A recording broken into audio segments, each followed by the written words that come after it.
28 August টিএমসিপির প্রতিষ্ঠা দিবসে পিছল পরীক্ষা পিছিয়ে দিল বোলপুরের বিশ্ব বাংলা বিশ্ববিদ্যালয়। 28 অগস্টের বদলে পরীক্ষা হবে 30 অগস্ট, নোটিশ কর্তৃপক্ষের। যানবাহনের সমস্যা হবে, পড়ুয়াদের আর্জি মেনে পরীক্ষা পিছানোর সিদ্ধান্ত নেওয়া হয়েছে, বিজ্ঞপ্তি দিয়ে জানালো বিশ্ব বাংলা বিশ্ববিদ্যালয় কর্তৃপক্ষ। 28 অগস্ট টিএমসিপির প্রতিষ্ঠা দিবস, আর সেই কারণে পিছিয়ে গেল পরীক্ষা। বোলপুরের বিশ্ব বাংলা বিশ্ববিদ্যালয় 28 অগস্টের বদলে পরীক্ষা হবে 30 অগস্ট, নোটিশ দিয়ে কর্তৃপক্ষের তরফে জানানো হয়েছে। যানবাহনের সমস্যা হবে, পড়ুয়াদের আর্জি মেনে তাই পরীক্ষা পিছানোর সিদ্ধান্ত নেওয়া হয়েছে, বিজ্ঞপ্তি দিয়ে জানিয়েছে বিশ্ব বাংলা বিশ্ববিদ্যালয় কর্তৃপক্ষ। চিকিৎসায় গাফিলতির অভিযোগে নার্সিংহোমে ঝুলল তালা। ইকবালপুরের বেলোনা নার্সিংহোমে গর্ভস্থ সন্তানের মৃত্যুর অভিযোগ। ইকবালপুরের বেলোনা নার্সিংহোমে তালা ঝোলালো স্বাস্থ্য কমিশন। চিকিৎসক গড়হাজির থাকায় প্রসূতিকে ইঞ্জেকশন দেন চিকিৎসকের সহকারী। ইঞ্জেকশন দেওয়ার পরই গর্ভস্থ সন্তানের মৃত্যু হয়েছে বলে অভিযোগ করে পরিবার, আর তারপরই স্বাস্থ্য কমিশনের নির্দেশে নার্সিংহোমে ঝুলল তালা। ইকবালপুরের বেলোনা নার্সিংহোমে গর্ভস্থ সন্তানের মৃত্যুর অভিযোগে বেলোনা নার্সিংহোমে তালা ঝোলালো স্বাস্থ্য কমিশন।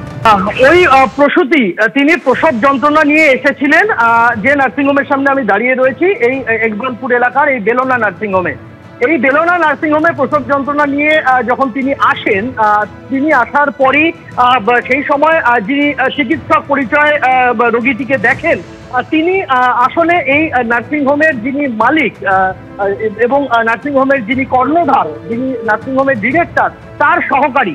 তিনি রোগীকে দেখেন, তিনি ওষুধ প্রেসক্রাইব করেন, তিনি প্রেসক্রিপশনে সই করেন, তিনি রোগীকে ব্যথা কমানোর ইঞ্জেকশন দেন। ব্যথা কমে যায়, রোগী বাড়ি চলে যায় এবং বাড়ি চলে যাওয়ার পরই রোগী বাড়ি চলে যাওয়ার পর তিনি বাড়িতে যাওয়ার পরই তিনি আবারও তিনি 1-2 দিনের মধ্যেই হাসপাতালে ফিরে আসেন এবং ফিরে আসার পরে তিনি তার যাবতীয় পরীক্ষা নিরীক্ষা করেন এবং দেখা যায় যে তার গর্ভস্থ সন্তানের মৃত্যু হয়েছে।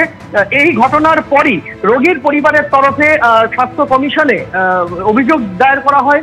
স্বাস্থ্য কমিশন তদন্তে নামে এবং দেখা যায় যে ব্যক্তি ওই রোগীকে দেখেছেন, ব্যথা কমানোর ইঞ্জেকশন দিয়েছেন, তিনি আদতে ডাক্তার নন, তিনি কোনো রকম অ্যালোপ্যাথ চিকিৎসকই নন, তিনি এই নার্সিংহোমের যিনি কর্ণধার রয়েছেন MA কাসেম, তার সহকারী।